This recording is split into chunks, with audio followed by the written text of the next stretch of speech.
国在南海的强势现在激起众怒了吗？一些国家现在联起手来要抗衡中国，到底是怎么回事呢？今天带你快来看。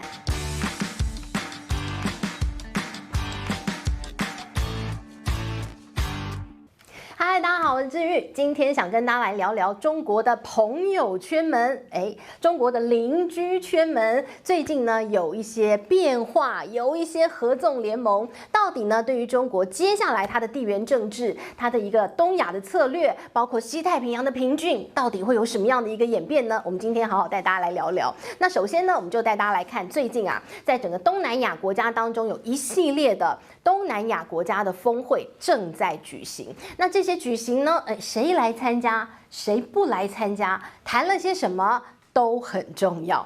好，那么这一系列的峰会呢，包括了这个东盟的峰会啊，10+1，中国跟东南亚国家联盟，然后呢还包括了有这个东协跟中日韩3国的一个峰会，然后再包括了东亚峰会。哇，这一连串接下来，当然这个中国方面都是李强出席啊，但是呢这有些峰会啊，有一些不速之客，有一些你觉得它跟东南亚有什么关系的人都来参加，比如说美国也来了。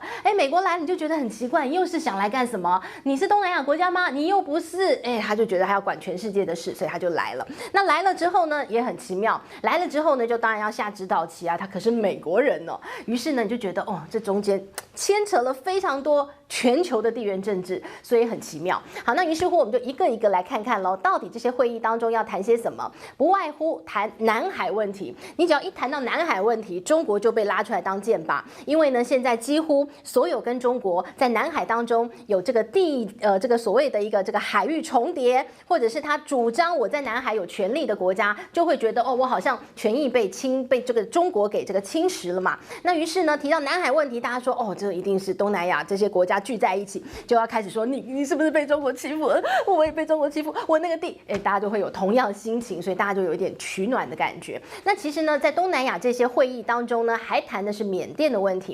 缅甸已经内战3年了，到现在呢，好像也没有完全平静下来，所以呢，大家有很担心说东南亚这个有一个国家在打仗，其他国家当然就难免觉得心里怪怪的嘛。所以呢，这些都是在一系列峰会当中要谈的，一个南海，一个缅甸嘛。那当然，南海还是最重要的话题。那提到了南海，最近有个国家，也突然间要上了国际的版面了。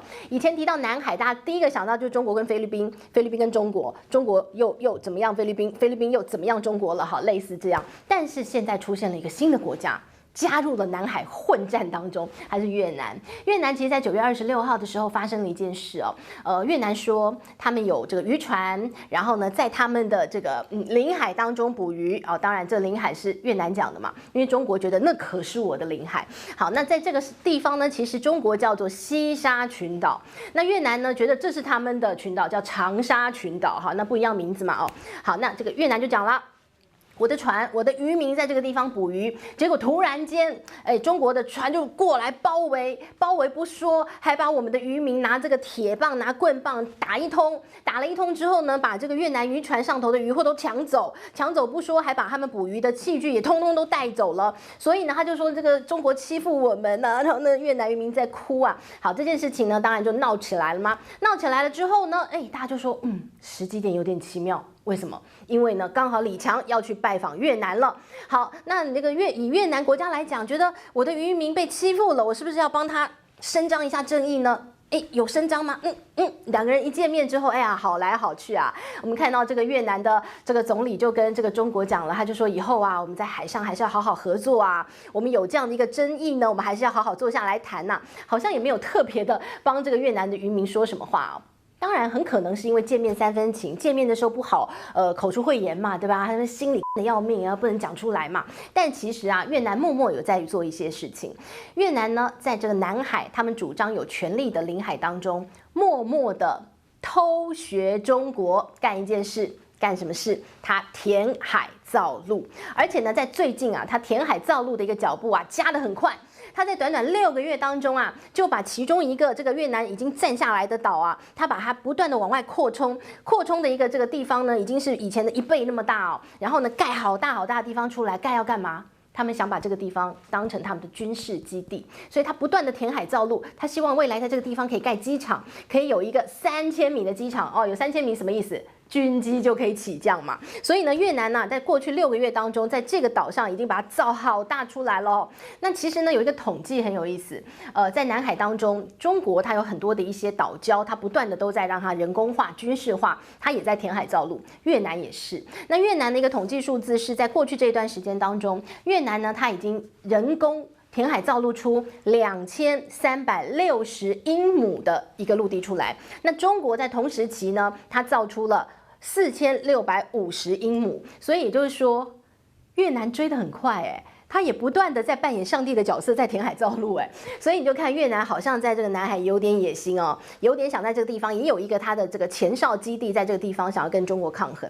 好，那当然这是越南，越南突然间让大家看到哦，原来你在做这件事。那当然最早呢，在南海跟中国比较直接冲突的这样当然是菲律宾，菲律宾最近又来了，菲律宾呢跑到了黄岩岛附近哦。中国就说了，黄岩岛是我家的，你到底来干嘛？然后菲律宾说我们没有啊，我们有渔民在这里捕鱼，我要去给他补给啊。然后你就很 confused 说，渔民出来捕鱼，为什么要军方来补给？你有点搞不懂。但无论如何，他这么说嘛，对不对？那我就听一听咯，啊，信不信另外一回事。好，那于是呢，这个中国海警就说了，不行啊，这是我家啊，你怎么能过来呢？然后你说你补给，我就不懂你要补给什么啦。于是呢，这个中国海警船就水柱又来了，不，把这个菲律宾的船呢一阵乱喷，然后就喷人仰马翻。那菲律宾当然又讲，你看你又这样对我。然后呢，这个中国海警船说，哎，这是我在保护我家的领土嘛，对吧？但是其实菲律宾啊。这个有的时候，你觉得菲律宾好像是有计划性的在做这些事情，你就想嘛，我如果真的是去补给的话，我这个船上会带记者吗？我船上会带一堆摄影机吗？就在趁你喷我水柱的时候，我可拍得一清二楚啊！我就是拍的我这个各种角度，我空拍机啊，你就觉得，哎，你是不是挖洞给中国跳啊？好，那当然这都是我们事后其他的一些揣测嘛，对吧？反正他们就是冲突了。好，那冲突之后呢，菲律宾于是就把这些画面拿到国际间不断的播送，说你看我被欺负，我多可怜。于是我现在要这个挺身而出，捍卫我们的领海嘛。那我们来看最近菲律宾在干嘛？菲律宾又找了美国。不断在进行这个联合的军演，那这一次的军演又找了更多国家加入，比如说纽西兰啊、澳洲啊，通通加入了。好，加入这个他们叫做团结的一个演习，团结什么？团结所有不是中国的国家，大家一起在南海当中呢要来对抗中国。好，那不止这样，菲律宾还增加他们的国防预算啊。你去翻开菲律宾在过去这几年当中，它每年国防预算啊，基本上是在慢慢往上增加的，因为他们也觉得啊，在南海当中面对中国这么大的一个邻国，那跟这个菲律宾之间有一些领海争议的，他也在做他的一些国防预算当中的一个增进啊。那除了这个之外呢，菲律宾找上了韩国，跟韩国呢进行了他们整个国际关系的一个 upgrade， 他们未来呢是一个全面战略伙伴关系，要加强军事合作。好，那你就说了，韩国干嘛跟菲律宾做朋友？干嘛要跟他军事合作？这就是韩国的小算盘了。因为韩国一直希望他可以多卖一些他的军武，他想要成为全世界第4大的军事设备出口大国。好，那韩国卖给菲律宾什么？卖给他战斗机，卖给他驱逐舰，卖给他这个海上的军舰。所以呢，当然就一拍即合嘛。那菲律宾觉得我有东西买也不错啊，然后韩国觉得我想赚你钱，很可以呀，所以他们现在一拍即合，就一起合作了。所以呢，你就看到了未来，可能菲律宾呢，他以他自己要对抗中国为出发点，他聚集了一些跟他志同道合，或者是想赚他钱的一些表面上的盟友。那当然呢，这样的一个利益关系的结合，未来真的发生什么冲突，真的会好好结合，不晓得。但目前为止呢，你可以看得很清楚，就韩国人想赚钱，菲律宾人有钱，于是呢，他们就合作起来了。好，那当然呢，你看到了这个中国现在听到这里，你会觉得，中国好像有一点腹背受敌。最近的一个腹背受敌，应该要看北韩的一个角色了。过去呢，我们会看，在东亚地区，你会觉得中国、北韩跟俄罗斯，这个都是一个这个可以说，地方强权或者说地方霸权。那你说金正恩算什么强权？人家有核武，人家就讲话大声。好，那无论如何呢，你会觉得，这3个国家好像是，铁杆兄弟啊，这个关系非常密切啊。然后再加上其他的跟美国做朋友的这些美国盟友们，感觉好像有一种犄角之势哦，好像互相都可以抗衡啊，实力够这种感觉。但是呢，最近在中朝俄这3个铁三角当中，哎呦，出现了一些很微妙的一个变化了。金正恩最近啊，有点不尊敬中国了哈，才嚣张起来了哈。那当然呢，是因为俄乌战争嘛。那这个俄罗斯呢，希望有这个金小胖的帮助嘛。金小胖帮了很多武器呀。然后呢，我当然这个普丁拿人的手软啊，就是对金小胖就有一点觉得，嘿，我们buddy啊，以前把你当小弟，现在你可以跟我平起平坐。金正恩呢，最近好像也有一点嚣张起来了，可能觉得你看普丁都要跟卖我面子，我就。很大尾啊！好，所以呢，这个金小胖最近就对中国很不尊敬，怎么样不尊敬？据说金小胖呢，在他们内部会议当中直接讲啊，他说那个中国最近这个边境走私抓得很严，我想要走私一些名车来被中国抓走了，我想要走私一些美女啊，不是走私一些什么好吃的也被中国给扣了，这个中国这可恶！好，于是呢他就讲了，这中国是我们的宿敌。你没有把中国当老大哥，你说他是宿敌，你这好大胆子！这还不是最严重的，金小胖还干了一件什么事啊？居然呢，他有驻华使节要派到中国去嘛，然后他居然还跟这些驻华使节说：“你们不用看中国脸色。”看我的脸，我脸可是比心灵大呢，那肥头大耳，对不对哈？好，所以呢，你就想这真是大不逆耶！你居然敢跟你们天朝讲这什么话？你说不用看中国脸色，那你什么意思？好，你现在金小胖最大是不是？所以呢，大家就觉得中间有点微妙了哈，到底为什么这个北韩现在那个态度好像是抖起来了，很屌的感觉哦。好，那北韩呢最近还真的是很大尾哦，他不止呢是对中国不尊敬，他对南韩也是啊。以前觉得呢这个还想统一，现在没想统一了，我们就2个国家。所以呢，这个北韩最近呢，他不断的在这个他们的南部啊，以前呢这个给予说这个南北韩接壤的地方，现在呢他直接呢是完全彻底切断了。北韩跟南韩之间，他们有铁路，以前是连通的，公路是连通的，现在完全切断。然后呢，在南边这个接壤地方开始盖这个很大的防御工事哦，就完全要把它当国界那样子，完全的这个防守起来，堵住哦。然后呢，这个北韩的说法是这样的，他说因为这个南韩对我们很不友善啊，一天到晚这个军事演习，好像怎么样把我们怎么样，要这个完全把北韩的政权给消灭那种感觉，那我也不要跟你好了啦，还要什么和谈不用了啦，跟你统一 ban 啦，通通不需要啦。所以呢，这个北韩说，反正我已经跟美国讲了，我就不跟他好了，就这样子，以后就完全切断那个联系了。所以呢，北韩最近这个金小胖动作，我们可以以后再好好跟大家聊聊。他最近脑子有点不知道发生什么事，可能进水或者是怎么样，这个头很大。好，那无论如何呢，你就看到这个中国觉得，以前我的好朋友现在跟我有点微妙，然后呢，这些以前本来就跟我比较对立关系的，现在他们好像通通手牵手啊，变成一个抗中联盟那种感觉。所以呢，最近呢，中国当然也不能随便被人家这看当软柿子啊。所以你就看到中国啊，最近呢，就趁着美国在忙中东战事的时候啊，最近呢，在这些南海，特别是在南海这些地区呢，有一些比较强硬的动作，比如说在台海。看到了这个台湾在办国庆日，它当然就是有一些宣示，有一些动作。然后呢，你看到了这些跟它有一些这个冲突，有一些争议重叠领域的地方。你看，像菲律宾、像越南。马来西亚也是，最近呢看到了这个中国他们的军舰呢也定期的到马来西亚的这些以前大家觉得争议海域到这个地方来巡视哦，让马来西亚人说，最近中国怎么了？以前呢是不定期的来，现在很定时啊，时间到就来。他说那个比那个时钟还准，所以呢你就看到中国最近也比较强硬的在这个南海地区宣示它的主权。好，那当然了，给大家一点结论，我们就来看看整体的局势现在要怎么看哦。南海，你看过去呢。就只有这个中国在这个地方宣示它的9段线嘛，然后呢，常常会来挑战的，会来跟你说我要宣示那个航行自由的美国人。那美国人你就可以理解，因为从头到尾美国人就是觉得他老大嘛，全世界的老大，地球的老大嘛，对吧？所以他就 OK 好，那你美国来。以前就是美国来去，但是呢，近来你发现，不只是美国了哦，而且呢，美国感觉好像在这个地方有一点 hold 不住啊，觉得中国已经强大到他有点 hold 不住。所以你可以看到美国的策略是，他在这个地方他要抓很多的盟友跟他一起。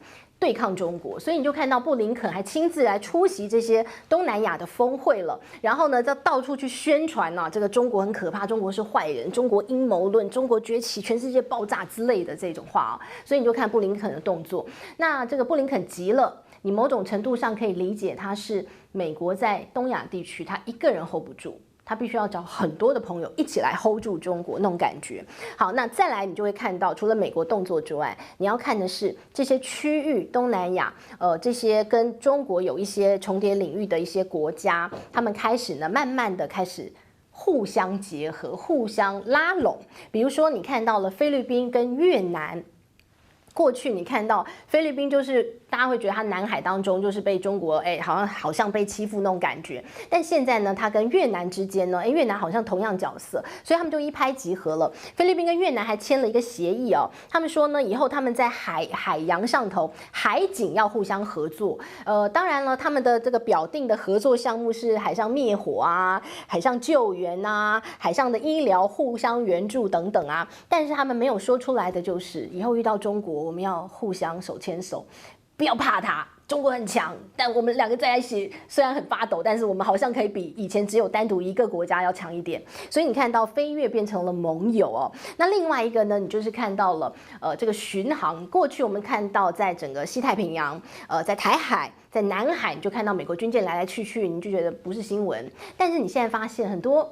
以前跟他八竿子打不着的国家都来，纽西兰、澳洲越来越多，英国也来，德国也来，法国也来，你会觉得很奇怪，对不对？这是你们不是欧洲国家吗？现在是我是有记错时间吗？现在是大航海时代吗？为什么英国船也来，德国船也来，法国船也来，然后来来去去，来来去去。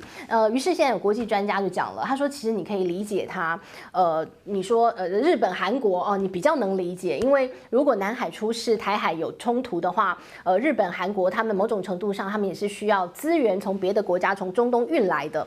南海打起来了，会影响到日本、韩国他们的资源的供应，他们需要石油啊，所以呢，OK， 他好像出点力帮忙一下南海维持秩序，好像可以理解。然后你又更理解的是，他们都有美军基地，所以他们某种程度上要跟美国站在一起，所以他帮忙来抗衡中国，理解。但是这些欧洲国家到底干嘛来啊？